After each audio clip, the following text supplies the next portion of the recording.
Hello students, আমি Nitish sir জ্ঞানজ্যোতি coaching সেন্টারের পক্ষ থেকে তোমাদের প্রত্যেককে জানাই আরো একবার স্বাগত।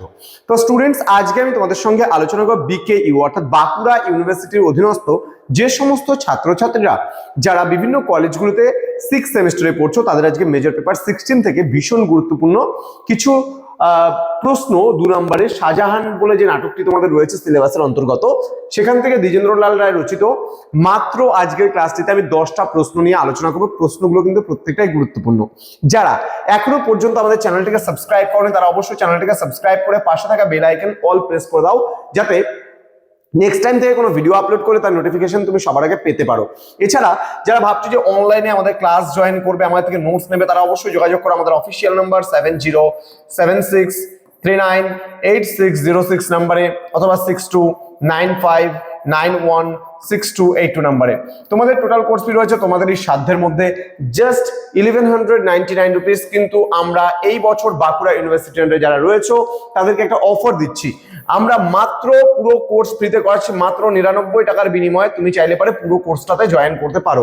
তো দেরি না করে আজই যোগাযোগ করো আমাদের অফিসিয়াল নম্বরে এবং 99 রুপিস রেজিস্ট্রেশন করে তোমরা পুরো ফ্রিতে কোর্সটা কিন্তু পারচেস করতে পারো এবং নিতে পারো। তোমরা ভাবছো যে জ্ঞানজ্যোতি কোচিং সেন্টারকে ট্রাস্টেড, আমাদেরকে দেবে 99 টাকা। দেখো 99 টাকা একটা বার্গার খেলেও কিন্তু শেষ হয়ে যায়। তো তোমরা জাস্ট একবার ট্রাই করে দেখতে পারো। ধোকা খেলে একবারই খাবে, বারবার নয়। কিন্তু আমরা পুরো জিনিসটা তোমাকে দেবো, কারণ আমি যে এই যে প্যানেলটার মাধ্যমে ভিডিওটা করছি সেটার দাম কিন্তু 1.5 লাখ টাকা। তো সেখানে দাঁড়িয়ে আমরা এতটা ইনভেস্টমেন্ট করেছি তোমাদের পড়ানোর জন্য, ইয়ার্কি করার জন্য কিন্তু নয়। সুতরাং সেই ক্ষেত্রে বলতে পারি তোমরা একবার ট্রাস্ট করে আমাদের কাছে যুক্ত হও, দেখবে প্রত্যেকটা জিনিস খুব ভালোভাবে তোমাদের আমরা করিয়ে দেবো। চলো শুরু করছি আজকের ক্লাসটি।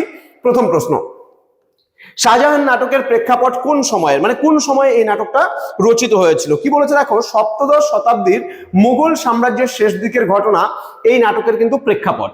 অর্থাৎ সপ্তদশ শতকে যখন মুঘল যুগটা প্রায় শুরু হয়েছিল, ঠিক সেই সময়কাল থেকেই কিন্তু প্রায় আমরা বলতে পারি যে এই শাহজাহান নাটকের প্রেক্ষাপট। শুরুর সময়টা নয়, শাহজাহান তো একটা মুঘল সম্রাট ছিল শাহজাহান, তো সেখান থেকেই কিছুটা ঐতিহাসিক প্রেক্ষাপটে এই শাহজাহান নাটকটার কিন্তু উপস্থাপনা। নেক্সট হচ্ছে, শাহজাহান নাটকের শুরুতে শাহজাহানের শারীরিক অবস্থা কেমন ছিল? বলছে নাটকের শুরুতে শাহজাহান বার্ধক্য এবং অসুস্থতায় কিন্তু দুর্বল ছিলেন। ঠিক আছে। নেক্সট, শাহজাহানের জ্যেষ্ঠ পুত্রের নাম কি? জ্যেষ্ঠ পুত্র মানে বড় ছেলের নাম। তিনি কেমন প্রকৃতির ছিলেন? কি বলছে, শাহজাহানের জ্যেষ্ঠ পুত্রের নাম ছিল দারা শিকো। তিনি ছিলেন উদার, ন্যায়পরায়ণ ও সংস্কৃতিবান কিন্তু একজন মানুষ। ওকে, নেক্সট আমরা চলে আসবো পরবর্তী প্রশ্নের দিকে। কি বলেছে দেখো, এখানে বলেছে ঔরঙ্গজেবের প্রধান রাজনৈতিক উদ্দেশ্য কি ছিল? ঔরঙ্গজেবের প্রধান রাজনৈতিক উদ্দেশ্য ছিল মোগল সিংহাসন দখল করা এবং সাম্রাজ্যে নিজের ক্ষমতা কিন্তু প্রতিষ্ঠিত করা। পরবর্তী প্রশ্ন, সুজা কোন অঞ্চলের শাসনকর্তা ছিলেন, তার চরিত্র কেমন ছিল? এখানে উত্তর দেওয়া হয়েছে সুজা বাংলার শাসনকর্তা ছিলেন, তিনি কিছুটা দুর্বলচিত্ত এবং ভোগবিলাসী কিন্তু ছিলেন। পরবর্তী প্রশ্ন, মুরাদ বক্স কে ছিলেন? সিংহাসন লাভের জন্য তিনি কি করেছিলেন? এখানে বলছে মুরাদ বক্স শাহজাহানের কনিষ্ঠ পুত্রদের মধ্যে একজন ছিলেন এবং প্রথমে তিনি ঔরঙ্গজেবের সাথে যোগ দিয়ে সিংহাসন দখলের কিন্তু চেষ্টা করেছিলেন। পরবর্তী প্রশ্ন, বলছে জাহানারা শাহজাহানের কোন সন্তানের মধ্যে সবচেয়ে বেশি ঘনিষ্ঠ ছিলেন? কি বলেছে দেখো, জাহানারা শাহজাহানের কন্যাদের মধ্যে সবচেয়ে বেশি ঘনিষ্ঠ ছিলেন এবং পিতার প্রতি তার কিন্তু একটা গভীর স্নেহ ছিল বা ভালোবাসা ছিল। চলে আসবো আমরা পরবর্তী প্রশ্নের দিকে। পরবর্তী আর 3টে প্রশ্ন নিয়ে আজকে আলোচনা হবে। কি বলেছে দেখো, দিলদার নাটকের কোন ধরনের চরিত্র, তার কয়েকটি বৈশিষ্ট্য উল্লেখ করো। কি বলেছে এখানে, যে দিলদার নাটকের কিন্তু একটি কৌতুকপূর্ণ এবং বিশ্বস্ত ভৃত্য চরিত্র।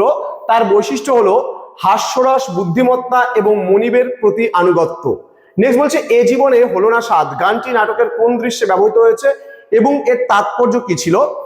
উত্তর হবে, গানটি শাহজাহানের বন্দী অবস্থায় তার বেদনার্ত মনের ভাব প্রকাশ করে এবং জীবনের অপূর্ণ আকাঙ্ক্ষা ও হতাশা এর মূল তাৎপর্য। পরবর্তী প্রশ্ন, পিয়ারা চরিত্রটি নাটকের কাহিনীতে কি ভূমিকা পালন করে? চলো দেখে নেই লাস্ট প্রশ্ন আজকের। বলেছে পিয়ারা সুজার দুর্বল দিক ও ব্যক্তিগত আবেগে প্রকাশ্যে সাহায্য করে এবং নাটকের একটি রোমান্টিক দিক কিন্তু উন্মোচন করে। তো আজকে শাহজাহান নাটক থেকে পার্ট 1 যে ছোট প্রশ্নগুলো ছিল 2 নম্বরের, সেখান থেকে আমরা আলোচনা করলাম। এর পরবর্তী ক্লাসেও আরো 2 নম্বরের কিছু প্রশ্ন নিয়ে আলোচনা করব। তো বাঁকুড়া ইউনিভার্সিটির আন্ডারে যে সমস্ত ছাত্রছাত্রীরা পড়তে চাইছো, আমরা শুধুমাত্র প্রথম 100 জন স্টুডেন্টকে এই বছর অফার দিচ্ছি পুরো ফ্রিতে আমাদের কাছে পড়ার জন্য, কোর্স করার জন্য। মাত্র 99 রুপিসের বিনিময়ে তুমি আমাদের কাছে কিন্তু পড়তে পারো, মাত্র 99। রেজিস্ট্রেশন ফিস 1199 রুপিস কিন্তু কোর্স ফি তোমাদের প্রোভাইড করতে হচ্ছে না, এটা সম্পূর্ণ বিনামূল্যে আমরা এবার করাচ্ছি।